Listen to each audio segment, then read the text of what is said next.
get smart. Develop your own personal philosophy here. Philosophy, major determining factor in how your life works out. Each person's philosophy is like the set of the sail. The same wind blows on us all. The difference in where we arrive at the end of the week, at the end of the month, at the end of the year is not the wind that blows. And the wind is blowing around the world. The world is in solution. Things are a-changing. The walls have come down. All kinds of things are happening. In Russia today, the winds are blowing. But what's going to make the major difference? Each person's personal philosophy that sets a better sail, sets a better sail. So don't ask for a more favorable wind. That's like wishing something that's not going to occur. Don't ask for better seed and soil. All you got's what's available. Don't curse what you got. On this planet, all we got's the seed that's here, the soil that's here, the miracle of life that's here, the opportunity that's here, the seasons that are here. That's all we got. Wherever you've come from in your country, the economy you got, that's all you got. In America, our economy, that's all we got. The government, that's all we got. The marketplace, that's all we got. Whatever you do, don't criticize all you got. The key is to set a better sail and turn what you've got into the miracle of your future. Don't wish it was easier. Wish you were better. Don't wish for less problems. Wish for more skills. I found that nothing in life is worthwhile unless you take risks. Nothing.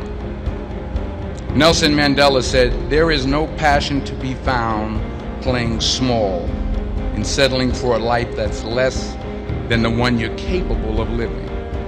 Now, I'm sure in your experiences in school and applying to college and picking your major and deciding what you want to do with life, I'm sure people have told you to make sure you have something to fall back on. Make sure you got something to fall back on, honey. But I never understood that concept, having something to fall back on.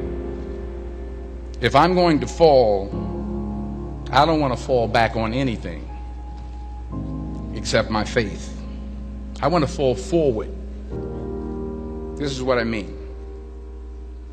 Reggie Jackson struck out 2,600 times in his career, the most in the history of baseball. But you don't hear about the strikeouts. People remember the home runs. Fall forward. Thomas Edison conducted 1,000 failed experiments. Did you know that? I didn't know that. Because the 1,001st was the light bulb. Fall forward.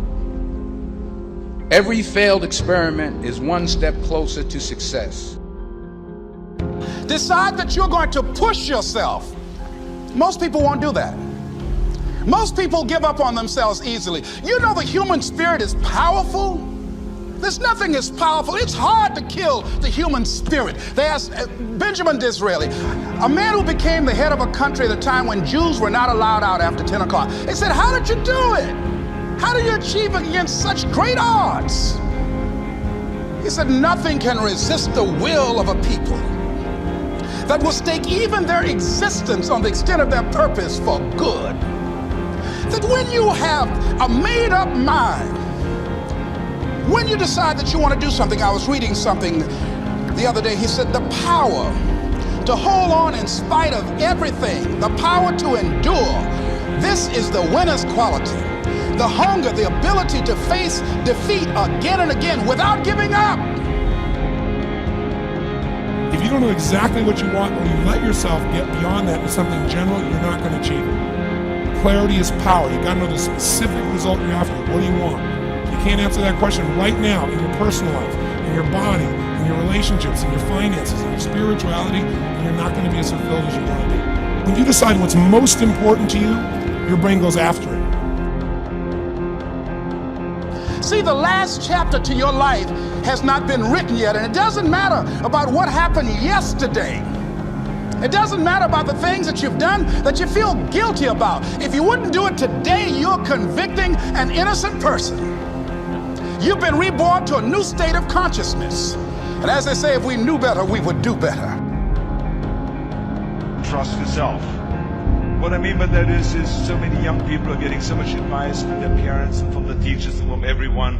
But what is most important is that you have to dig deep down and ask yourselves, who do you want to be? Not what, but who. And I'm talking about not what your parents and teachers want you to be, but you. I'm talking about figuring out for yourselves what makes you happy, no matter how crazy it may sound to the people.